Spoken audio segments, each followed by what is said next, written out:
Voilà, très heureux de savoir que vous êtes nombreux dans cette édition rétrospective de la semaine sur Songa Télévision. Bonsoir à tous. Et comme vous le savez, en début de semaine, dans sa résidence officielle, le président de la République, Félix Tshisekedi, a reçu une délégation de pasteurs membres du bureau de la foi de la Maison-Blanche au menu de leur échange, une prière pour le peuple congolais pour que la paix règne sur l'étendue de la RDC. Suivez ces commentaires de Noël Ngolo. Conduite par le pasteur Travis Johnson, les directeurs adjoints du bureau de la foi de la Maison-Blanche, cette délégation a fait savoir au chef de l'État qu'elle se félicite de l'accord de paix signé entre la République démocratique du Congo et le Rwanda sous l'égide de l'administration Trump. Nous prions à côté du peuple congolais pour que la paix règne sous l'étendue de la RDC, a déclaré le pasteur Johnson. Au cours de cette audience, les pasteurs américains ont remis plusieurs présents au président de la République Félix Tshisekedi, parmi lesquels une pièce présidentielle représentant l'héritage de la foi en Dieu, une lettre écrite par une orpheline de Goma dans le Nord Kivu et une Bible symbole de la paix. Prenant la parole à cette occasion, le chef de l'État s'est dit heureux de l'implication du président américain Donald Trump dans les difficultés que rencontre l'Afrique. Il a ajouté que c'est grâce au président américain que le drame qu'il considère comme génocide en RDC va prendre fin. Après cette rencontre, à laquelle ont pris part, outre le pasteur Jacques Kambala, la ministre des Affaires sociales Aziza Mounana et l'ambassadeur itinérant du chef de l'État Antoine Ngonda, la délégation américaine a pris la direction du Palais du Peuple où un culte est organisé. Cette rencontre réunit les pasteurs américains et ceux de la RDC. Le programme de cette réunion chrétienne prévoit des prières, la louange et l'adoration, des exhortations, des déclarations prophétiques, ainsi que des messages croisés de solidarité entre les deux peuples. Toujours à la présidence, en présence de plusieurs autorités et artistes nationaux et internationaux, le chef de l'État Félix Tshisekedi a procédé au lancement officiel de la première édition du Festival mondial de la musique et du tourisme. Cette ouverture a été lancée ce mercredi 16 juillet au centre culturel à Kinshasa, Lionel Ngolo.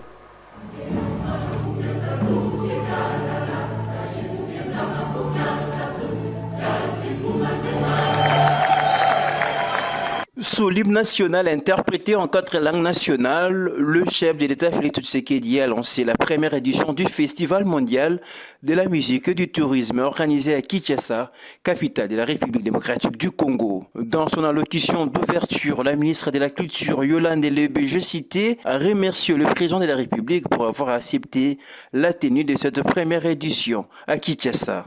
Sous le haut patronage de son Excellence, Monsieur le Président de la République, chef de l'État, Monsieur Félix Antoine Tshisekedi Tshilombo, à qui nous réitérons nos remerciements pour avoir accepté de porter cet événement qui nous réunit ici à Kinshasa, dans le cadre de la première édition du Festival mondial de la musique et du tourisme.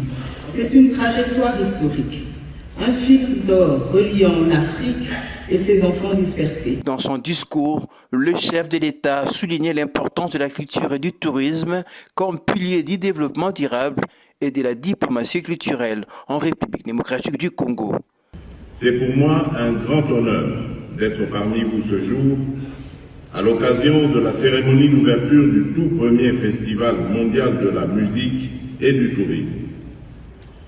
Je me réjouis de voir cet événement d'envergure internationale s'inscrire dans la dynamique de réflexion stratégique que j'ai engagée avec le gouvernement de la République en faveur du renforcement du soft power congolais.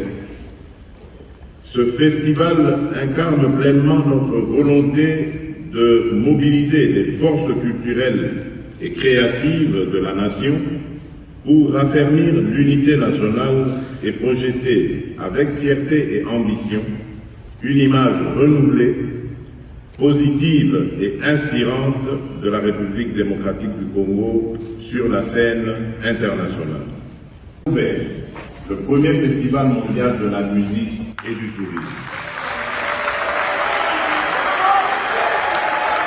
Cette cérémonie s'est déroulée en présence de plusieurs membres du gouvernement, des représentants du corps diplomatique, des artistes nationaux et internationaux, ainsi que des opérateurs du secteur du tourisme.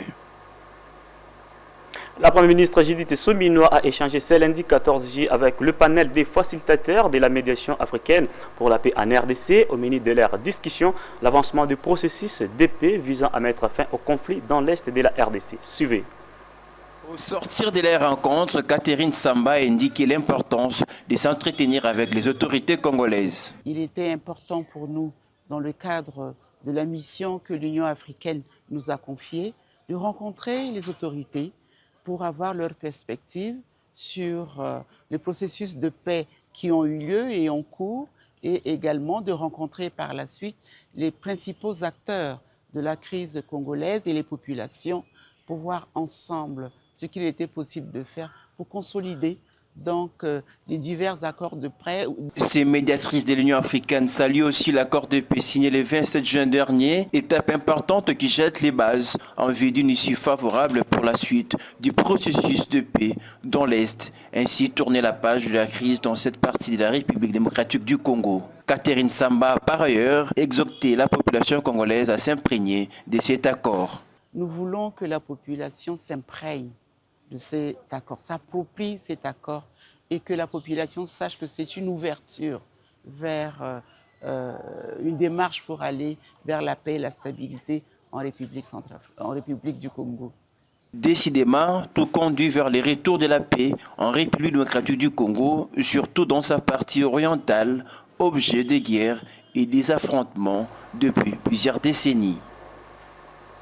Clôture le dimanche 13 juillet 2025 dernier de la 50e session de l'Assemblée parlementaire de la francophonie. La délégation des parlementaires congolais a été conduite par les présidents de l'Assemblée nationale et du Sénat, Vital Kamerhe et Jean-Michel Sama Lukonde, assises tenues à Paris en France avec l'adoption de plusieurs résolutions. On va suivre.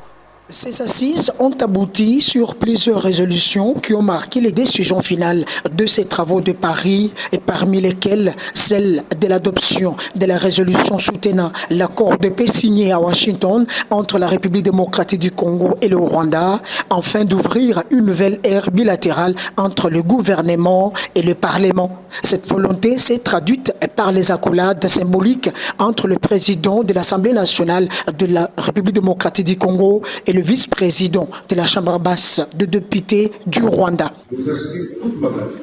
Projet de résolution ou de petite résolution que nous avons porté ensemble, comme il a été dit ici, à la République démocratique du Congo et du Rwanda, les participants à ces assises, est un acte politique fort, un jalon historique qui témoigne de notre aspiration à une diplomatie parlementaire renforcée, plus active et plus audible dans l'espace francophone.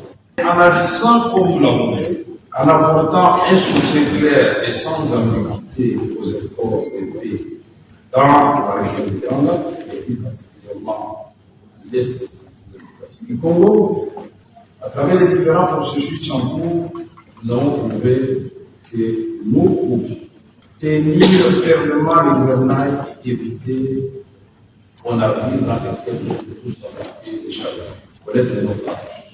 Nous avons montré que nous étions en mesure de dissiper les angoisses au profit d'une communauté de destin capable de dépasser les divergences autrefois jugées insignifiantes et de tracer les voies d'une prospérité partagée à l'image de l'expérience de la France et de l'Allemagne autrefois, après la Deuxième Guerre. C'est dans cet élan que j'ai remercié le président de la République démocratique du Congo, son Excellence Félix Antoine Tshisekedi, qui n'a pas hésité à cet instant, au nom de la solidarité africaine, de la solidarité mondiale, d'apporter une dimension substantielle pour l'accomplissement de la mission de l'APF. J'ai souligné que la démocratie du Congo et le Rwanda sont condamnés par l'histoire et la géographie de vivre en bonne entente. Aucun de les pays ne déteste l'autre, et le peuple de nos pays sont à nous les politiques de jouer notre partition. J'ai dit tout simplement qu'il a été démocratique. Notez que cet événement historique, ovationné par le parlementaire francophone, a marqué le temps fort de cette 50e session de l'Assemblée parlementaire de la francophonie qui s'est clôturée sur une note de satisfaction après l'adoption de plusieurs résolutions qui ont marqué les décisions finales de ces assises de Paris en France. Voilà, développement maintenant, la séance de présentation du futur aéroport international de Ndili a eu lieu ce mardi 15 juillet 2025 sous la direction du vice-premier ministre, ministre des Transports Jean-Pierre Bemba, ainsi que de plusieurs membres du gouvernement et l'ambassadrice des États-Unis. Ce projet est réalisé par la société américaine SOM en partenariat avec Infrarose qui s'inscrit dans la stratégie de modernisation des infrastructures de transport en RDC. Une vision moderniste pointe au cœur de la capitale de la République démocratique du Congo. La présentation architecturale du futur aéroport international d'Ndjili a marqué Kinshasa. Orchestrée par le vice-premier ministre, ministre des Transports Jean-Pierre Bemba, l'entreprise américaine Skidmore, Owings et Merrill SOM, en partenariat avec Infrarose, a dévoilé une maquette ambitieuse inscrite dans la stratégie nationale de la modernisation visant à doter la capitale d'une infrastructure aérienne conforme aux standards internationaux.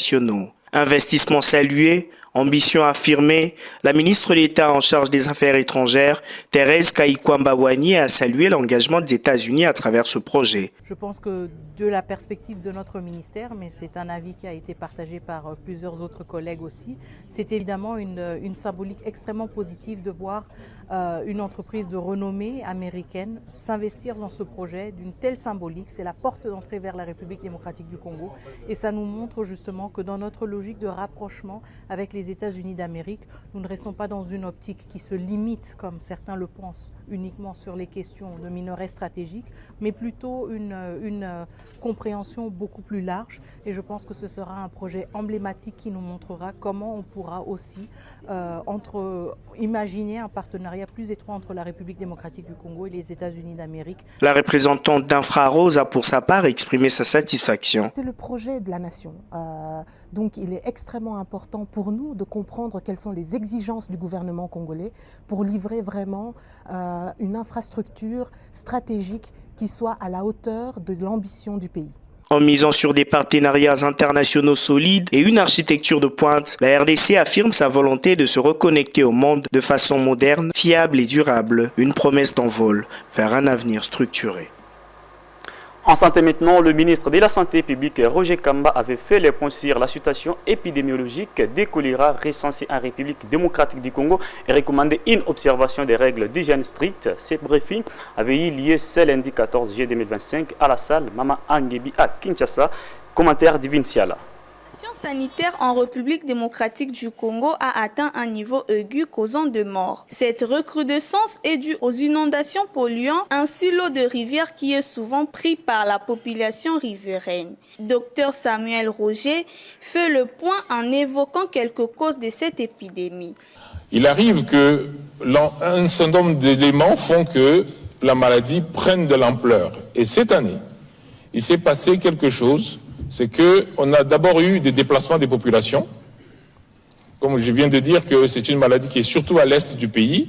Et quand ces personnes se déplacent et avec des conditions d'hygiène qui ne sont pas respectées, malheureusement, la maladie apparaît. L'émergence de cette épidémie est également causée par l'automédication et par manque d'hygiène des mains. Il faut aller très rapidement au premier centre de santé. Deuxièmement, ne prenez pas les médicaments vous-même. Et ça, j'insiste beaucoup parce que c'est un piège. Si quelqu'un a cette diarrhée et qu'il prend des médicaments contre la diarrhée, eh bien, c'est seulement la sortie de l'eau qui est fermée. Mais dans le corps, on continue à se vider.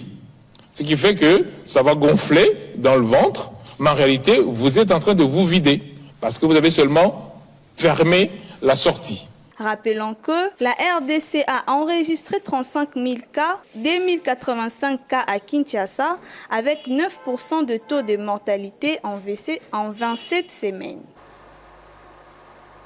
Voilà, toujours en santé. Par contre, pour la situation épidémiologique de la variole des singes appelée Mpox, qui est en baisse depuis la semaine 26 de l'année 2025, le ministre de la Santé publique a déclaré la fin de l'épidémie qui a commencé depuis août 2024. On l'écoute dans un extrait choisi par Divine Siala. C'est cette autre maladie, cette autre épidémie que nous sommes en train de combattre.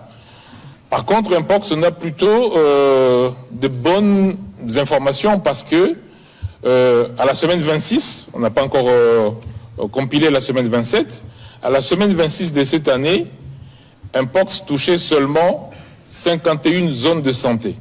Je vous rappelle que notre pays a plus de 516 zones de santé, au pic 51 zones de santé. Et sur les 51 zones de santé, il y en a une seule où la maladie monte encore.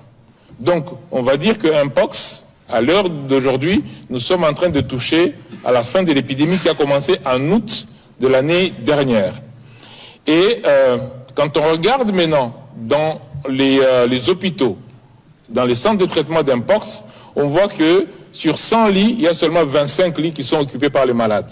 Il est arrivé un moment où nous étions pratiquement à 80-90% des lits occupés. Donc non seulement le nombre de cas baisse, mais le nombre de cas sévères a beaucoup baissé aussi. Donc on va dire que pour Mpox, on est plutôt sur la bonne pente, mais ce n'est pas encore fini. Nous n'avons pas déclaré la fin de Mpox, mais nous sommes plutôt à une évolution qui semble très positive avec Mpox. Éducation lancé ce jeudi 14 juillet 2025 à travers toute la RDC, les tests de sélection et d'orientation scolaire et professionnelle qui visent à mieux orienter les élèves des 8e années selon leur aptitude. Près de 1,5 million d'élèves, dont plus de 72 000 filles, passent cette évaluation, leur avenir éducatif. Daniel Anto. Lancement officiel, c'est jeudi 17 juillet du test national des sélections et d'orientation scolaire et professionnelle édition 2025 sur l'ensemble du territoire national. À Kinshasa, c'est la ministre de l'Éducation nationale, Malou Raïssa, qui a lancé les épreuves symboliquement à l'école Révérend Kim, marquant ainsi un tournant majeur de la réforme du système éducatif congolais. Ces tests nationaux qui visent à orienter les élèves de 8e année selon leur aptitude, ambition et le besoin du pays, et salué comme un outil d'équité et d'efficacité dans la formation future de cadres de la RDC. Avec plus de 1,5 million de candidats, dont près de la moitié sont de filles, participent à cette évaluation. Cette initiative traduit une volonté claire des autorités de structurer un enseignement secondaire. L'engagement du ministère de l'EPST est de renforcer les garanties données par l'inspecteur général, notamment en matière de gratuité dans les zones sensibles comme l'Ituri, montre une prise en compte des réalités locales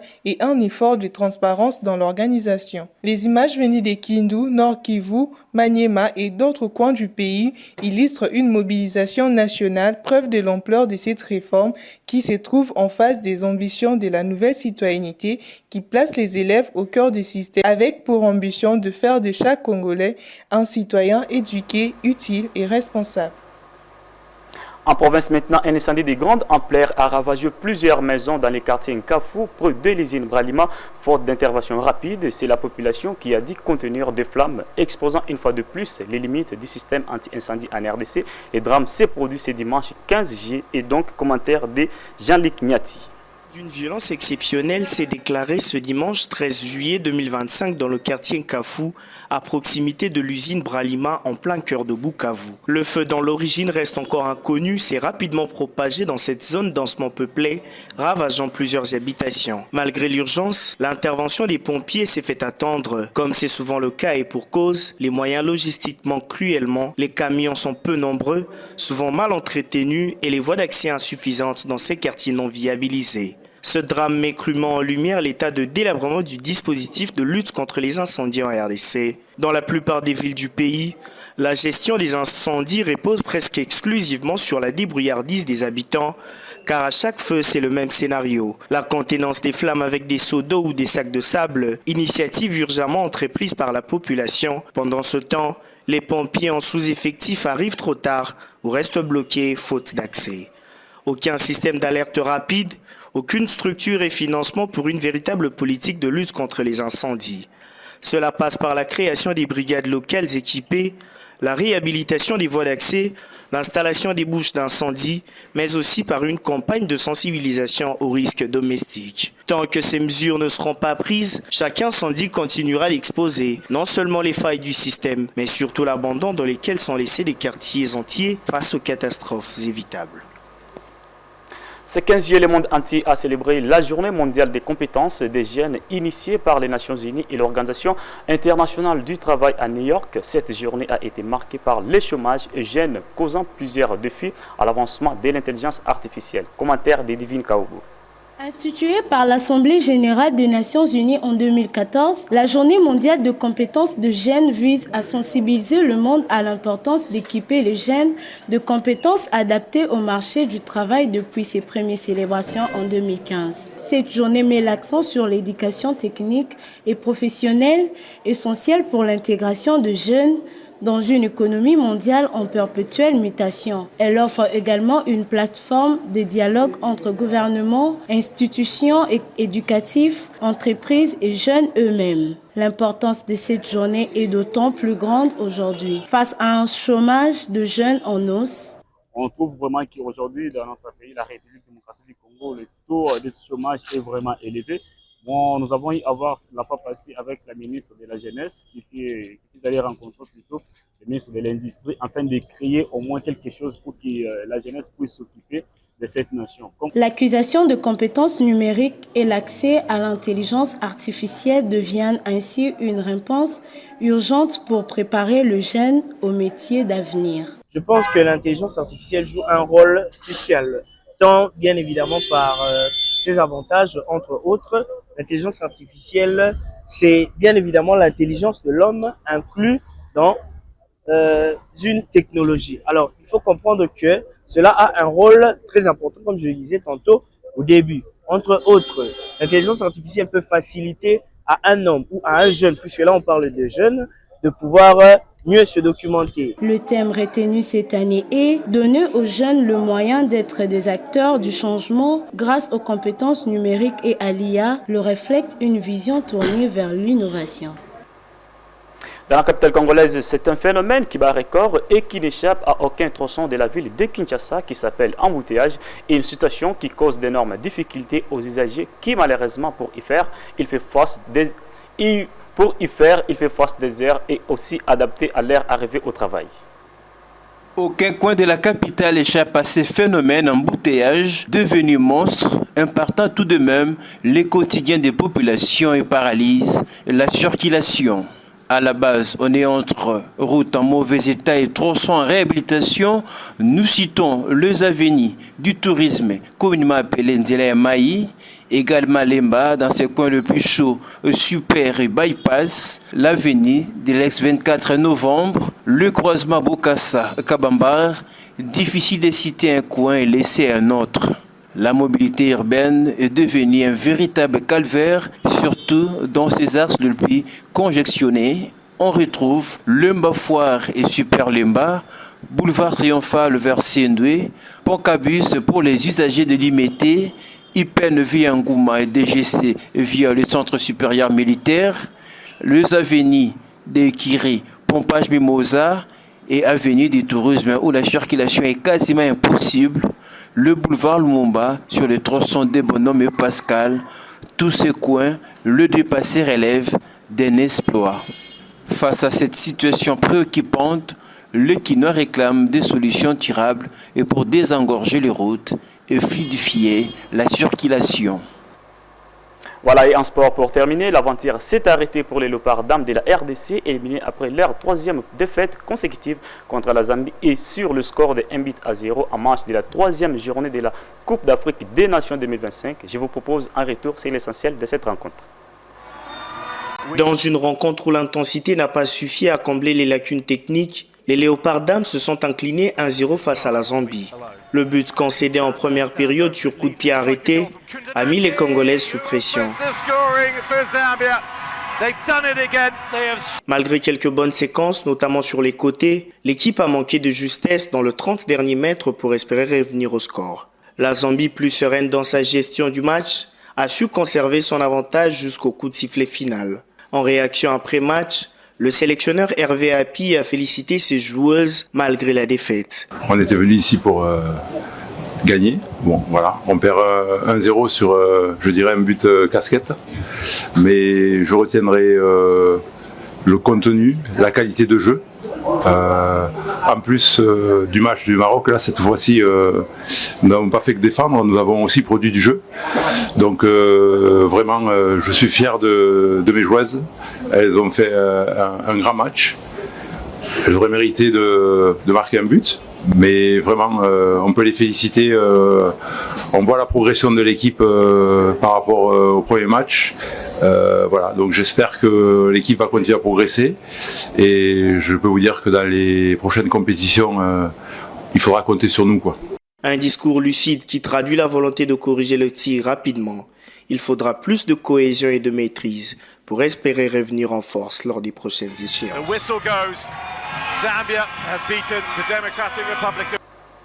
Voilà, merci de nous avoir suivis sur notre chaîne YouTube de Musunga Télévision. Et c'est ici que nous mettons fin sur cette édition rétrospective de la semaine sur Musunga Télévision. Moi et vous, on se retrouve à la prochaine.